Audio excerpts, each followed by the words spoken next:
So I'm Steve Ardire, AI startup advisor and strategy advisor to MI10. And what we'd like to talk about in this session is what should investors and venture capitalists look for when choosing AI technologies to back?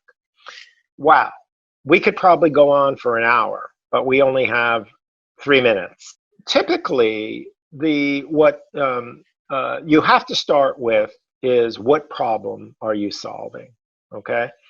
And is there a big enough market for it? And why are you addressing this better than existing players, the status quo, as they say, right? So along with that, the next thing that really serves up is what is the team behind it? And actually most of the weighting criteria, 60 to 70%, is on the team. Now this word gets a little dicey. If the team includes a successful, already you've done a successful startup, that's great. That's great. And if you can replicate it, do another one, or maybe you've done a couple.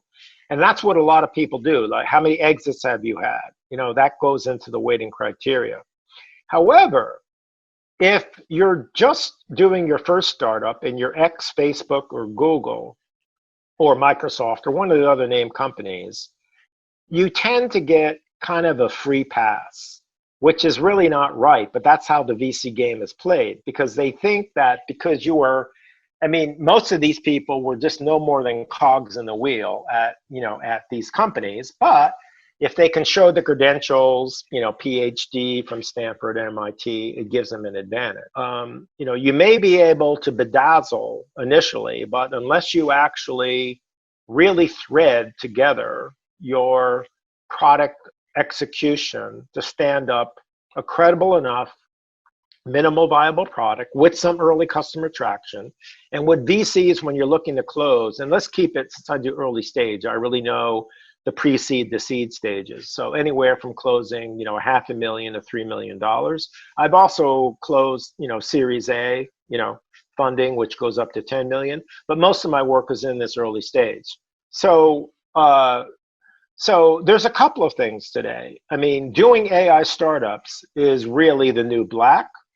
But you really got to really be a little more diligent on picking the right spaces, because a lot of the previous ones from recent past, and I'm talking over the last 5 years, it isn't just, new forms of machine learning and AI. It's really what is going to be the application and the user experience, that is going to be more compelling, more engaging, where in many cases where AI becomes the UIX is really the best. And and that's what I do in my efforts is find what I call diamonds in the rough. And frankly, that was one of the impetuses for doing my own startup called Signal Action AI, which is contextual AI for digital behavioral health.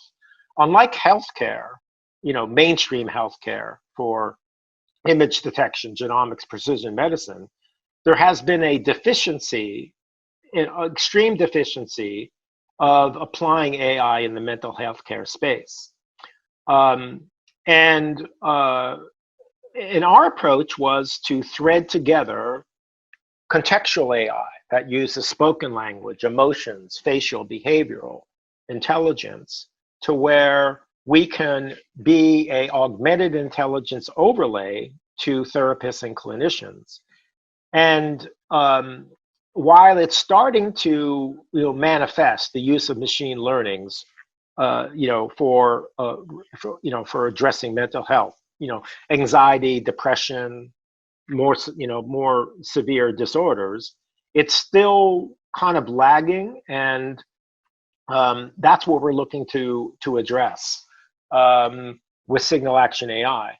Now, it's still a bit of a stretch for a lot of VCs. So what we did recently is kind of team up with a player that is so complementary to our efforts. It's called Apika, and Apika is doing some wonderful work with success-focused care for mental health, behavioral health, and social services. So what a lot of companies don't realize is assessments are assessments, but they don't really drive the person-centered solution to create a storyline for recovery in the space, and that's essentially what the success focus or AI is about, rather than just AI. I mean, being success focused means that the model will learn how you make good decisions to drive more positive outcomes. So we're taking our component at Signal Action AI with the contextual AI and being to complement some of the success-based AI work that this company's doing, and they're really starting to get this budding traction that I alluded to, and they've only raised $500,000 in convertible notes. They're looking to raise about just short of a $2 million seed round, but they already have 1.4 million in their sales pipeline, which is really outstanding for an early stage customer. And they have a whole complement of targets that range foster care to mental health, health and human services, social services. So we're pretty excited about the potential here.